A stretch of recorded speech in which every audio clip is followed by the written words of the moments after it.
The Johnny Program on UBC TV. Hello viewers, I'm Mayor George KAGIMU of Mukono, Mayor Emeritus. I'm happy that today I'm going to share with you my journey that has taken me a number of years. I was born in Masaka and I schooled in St. Henry's College, Tovu, where I did two sections, that is O-level and A-level. I was a head prefect in St. Henry's College, Tovu. And I'm proud to say that Wechitiibwa Katikkiro Charles Peter Mayiga was my OB at St. Henry's College, Tovu. So I'm very, very proud to have come through that kind of training with a very, very important person like him. So from Chitovu, I went forward and completed my ACCA, that is the Association of Certified Chartered Accountants. And I worked in oil companies. I worked in Catex for 3 years and 22 years with Total. But with Total, 10 years of my experience was outside Uganda. I was the first expatriate of Total Uganda to be expatriated to international employment. And I worked in Rwanda at the beginning, starting a new company in Rwanda, that is after the Civil War. After that, I went to Nigeria. Nigeria, I worked there for 4 years. And from there, I went to Paris, head office of Total, where I spent over 1 year. But I also worked in many areas, especially in Africa. I worked in Mayotte, in the Indian Ocean, worked in Mauritius, came back, worked in Zambia. I spent 4 years in Zambia.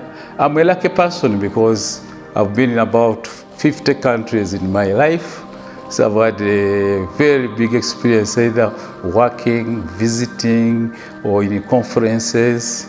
So I came back in Uganda in 2008 because then I decided that I should take an early retirement. I wanted to make a contribution also to Uganda, so I came back 2008. When I came back, the first thing that came to me was, how can I also make a big contribution to my country, and especially also in motorsport? You know, I was a rally driver for 10 years. That is 1991 to 2000. I was a rally driver.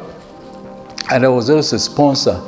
I'm very happy and always mention this because at one time I had an opportunity to drive Wechitiibwa Nabagereka in my rally car. That was at the turn of the century, that is 1999. In December, we are in Rubiri. So that is something that I'm always very proud of.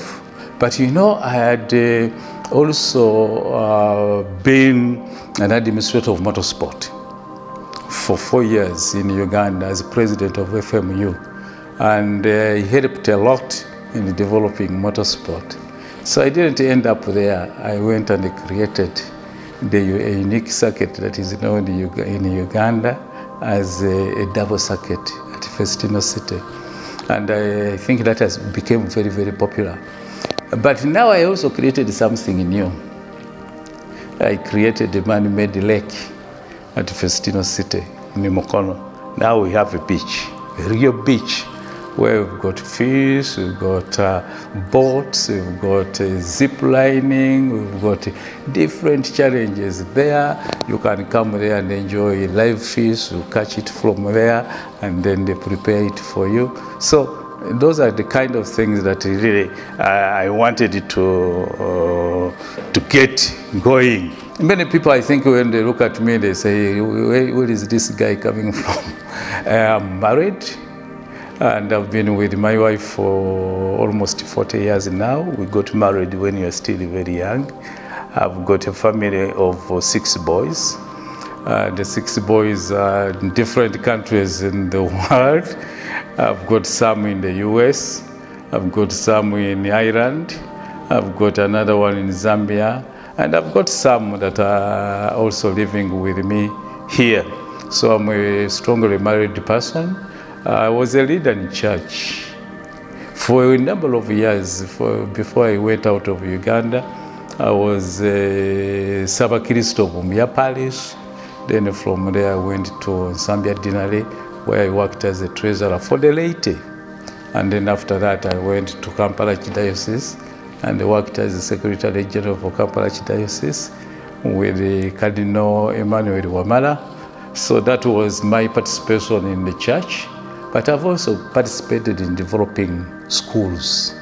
If you go to Mbuya, that big school, St. Kizito Primary School, which is behind Silver Springs, it was started when I was the chairperson of Mbuya Parish. So I've done voluntary work in that area, but also in Rotary. I'm a past president of the Rotary Club of Mukono, and when I was president there, we were able to donate some schools, and also we did a number of other activities that are helping the community. But I want to come back to the time when I came back to Uganda. When I came back to Uganda, I decided to settle in Mukono. Why in Mukono? Because in Mukono, that's where I managed to get a big chunk of land for the purpose of creating a city of recreation. A city of recreation, sports, training, and adventures. That is Festino City.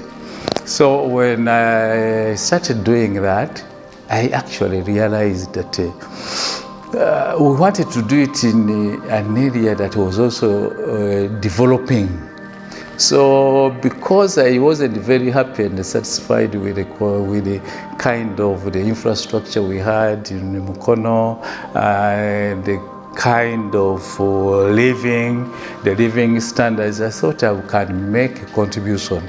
Because after going through a number of countries, I'm lucky that I've been in about 50 countries in my life. There are a number of things that I copied from there. So I thought that with that kind of exposure, I can also make a contribution to my city. So I decided to stand as a mayor. And I want to thank the people of Mukono who identified me. I stood as a mayor and I went through immediately. My main focus was how can we transform a city? How can we make a city better than it has been before? How can we make uplift the standards of our people? So that was my focus. And what I did at the beginning was to see that we have a master physical plan. So the first thing we did was to open up the city. Because when you looked at Mukono, you see traffic jam on Ginger Road. So we said that this traffic jam that we have, we can distribute the flow of the vehicles widely through the municipality, and therefore that will spearhead a development. So we opened roads, we planted trees. When I was mayor, we planted a total of 35 kilometers of trees along the roads, particularly from Seta through Sonde up to Namugongo, also from Seta industrial area up to Mbalala, not in Mbalala there, but in Mbalala of Mukono. Another thing that we did was to look at the facilitation of the technical people that we are working with. So we had to find vehicles for them. I remember that we bought 7 brand new vehicles in 5 years, including an ambulance. I did a lot of lobbying, and through lobbying we got a garbage truck, a very big garbage truck that has helped Mukono to manage the garbage waste. And also we uplifted a lot the health centers, and we concentrated on Health Center 4, which finally became a hospital. So those were the main areas that we focused on, but also we thought a lot about the youth. So we started and completed a youth center so that we can have the youth together, we can have the skilling of the youth, we can have youth to interact and also share ideas. We can identify who the youth are, what kind of competence do they have, what are their needs, can we find employment for them. By the time I left, I made partnerships with the Sweden government and the Denmark so that we would start the exchange of some of our youth here, go take them to those countries, have them funded by them in terms of training and skilling. What we would do for us, we would pay just for the tickets and they would do accommodation and the meals for them. After training, they would now come back here and help other youth, and they will be equipped with the tools that they need. And that program is still on, which we must push forward to be able to help our youth. For the person, the kind of people at the community level, what we concentrated on is what are their main activities? How can we improve on those activities? And most of our people are traders. So the concentration was markets, that we can develop markets in each and every ward, at least for the people to be there. For the border people, we came up with a number of groups.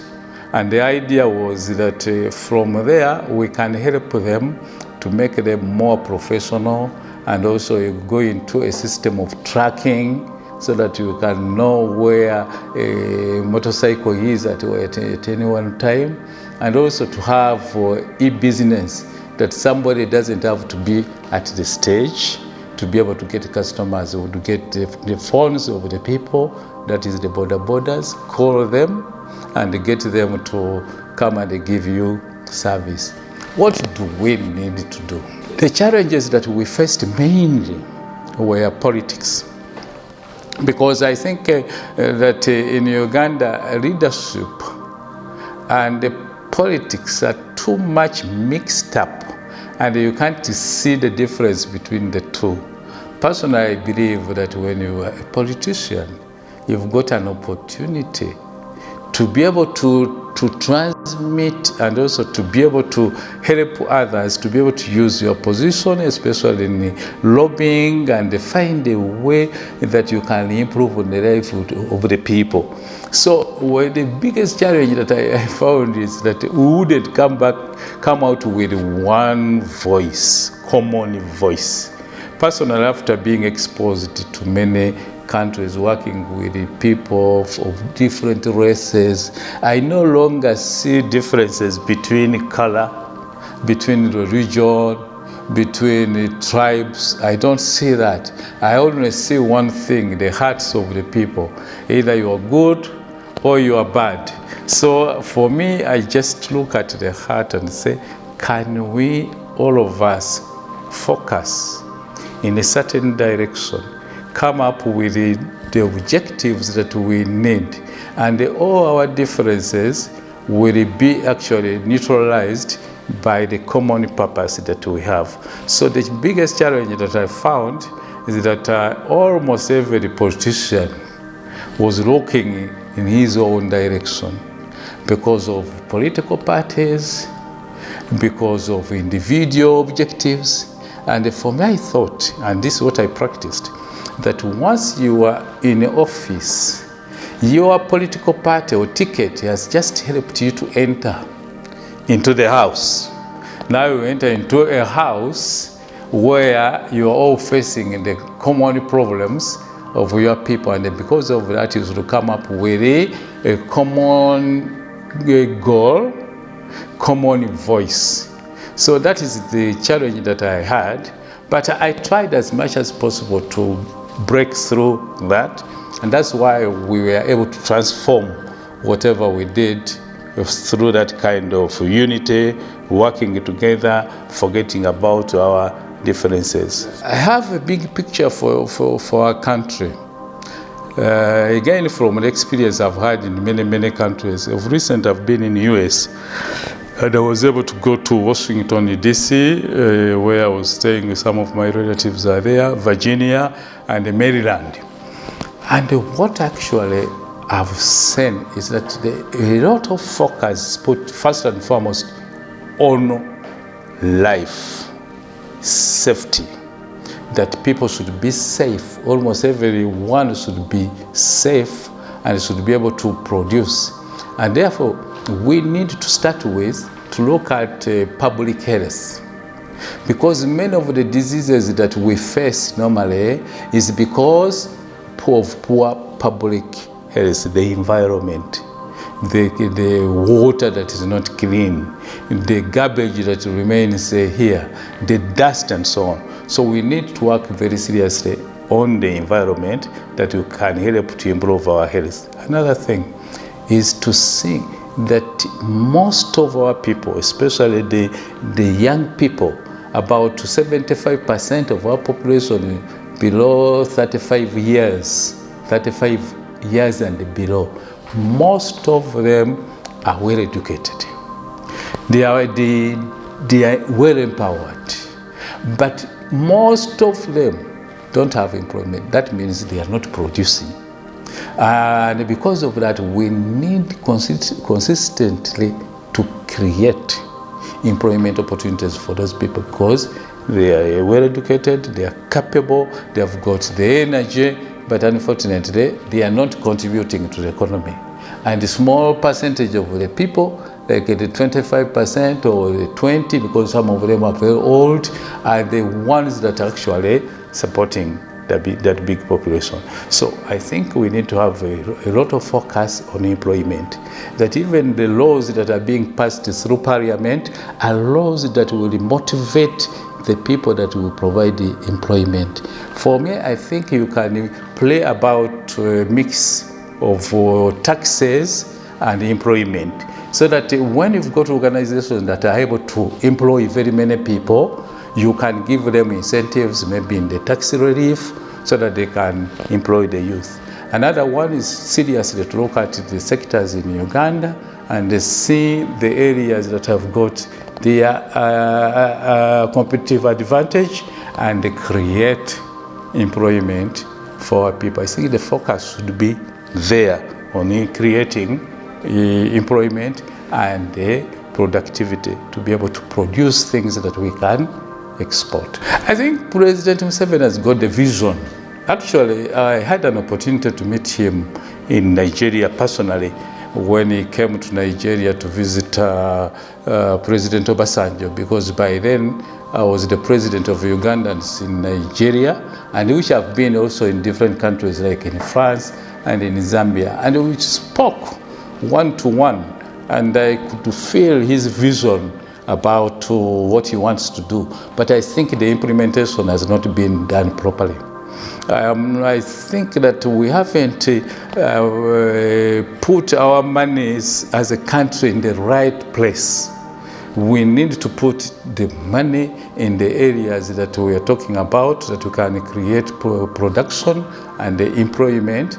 We need to see that we don't waste our money in corruption. I think that is where Uganda has gone very, very wrong. If all our resources was being well allocated to areas of production, creation of employment, I believe that our country economy would be better than what we have. To government, my first appeal, do away with corruption. Forget wastages. You cannot have your money twice. The population that is contributing taxes is fatigued.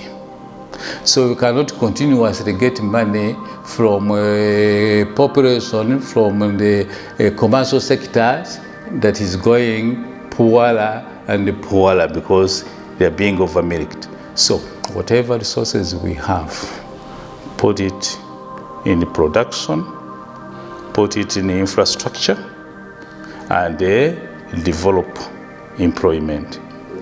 Politicians. I think politicians, politics has become employment for very many people.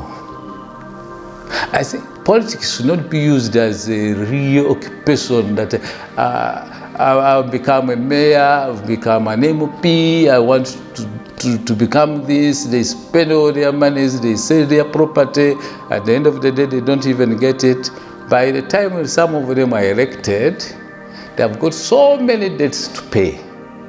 I think that politics should be taken as a service to be able to improve on the welfare of the people. So politicians, I think you should stop taking politics as a preoccupation.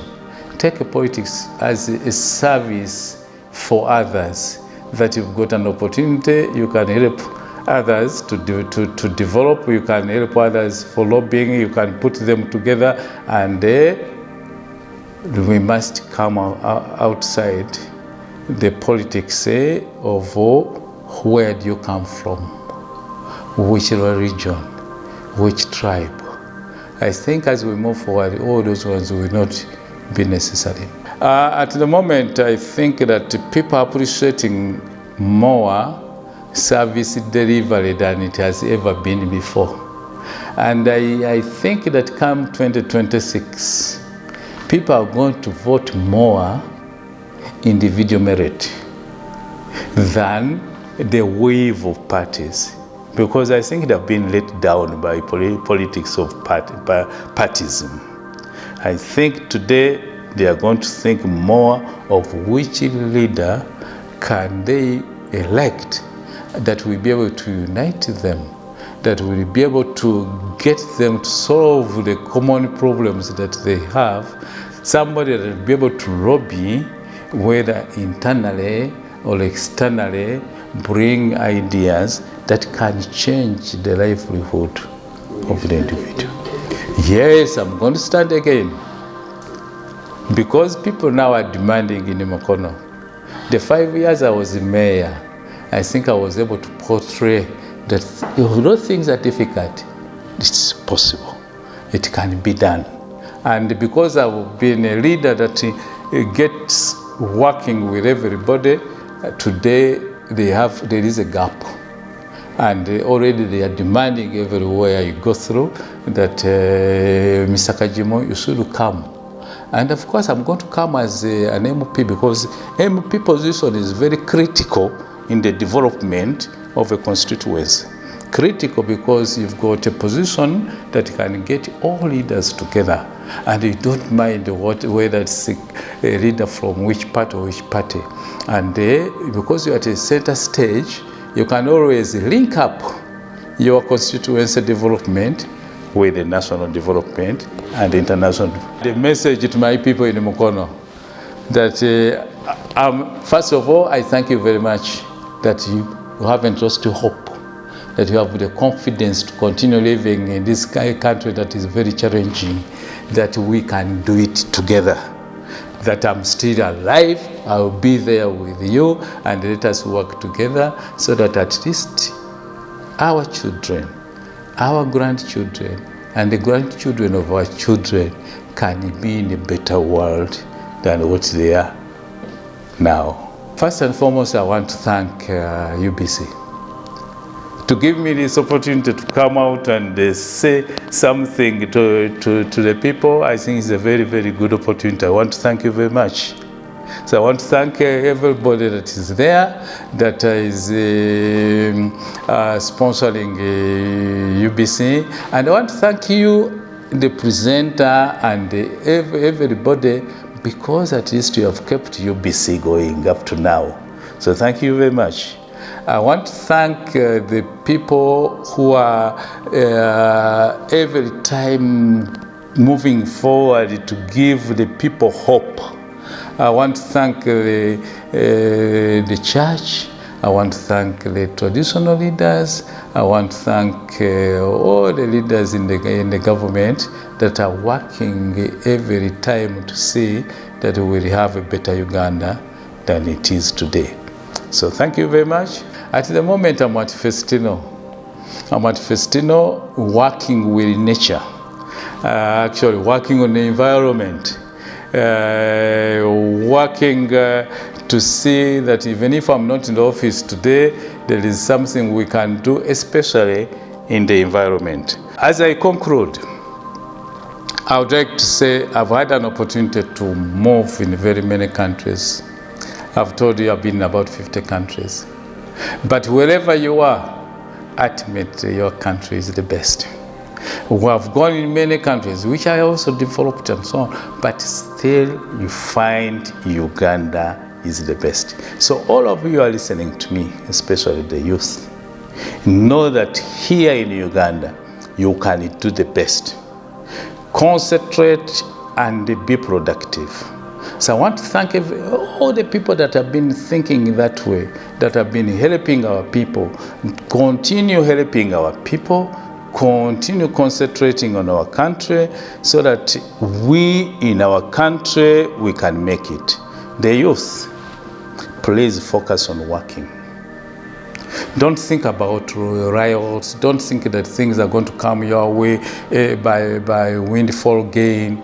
Please sit down, work with the people that you trust, and make it for you. All of you, please let us love our country. Uganda is a very good country. We just have to do the right things, and everybody in Uganda should be fine.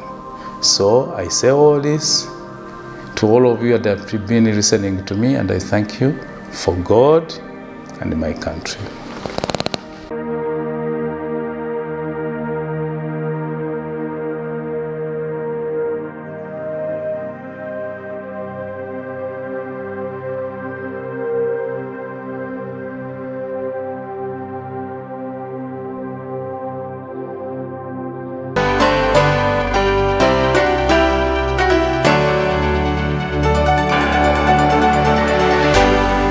UBC, inspiring Uganda.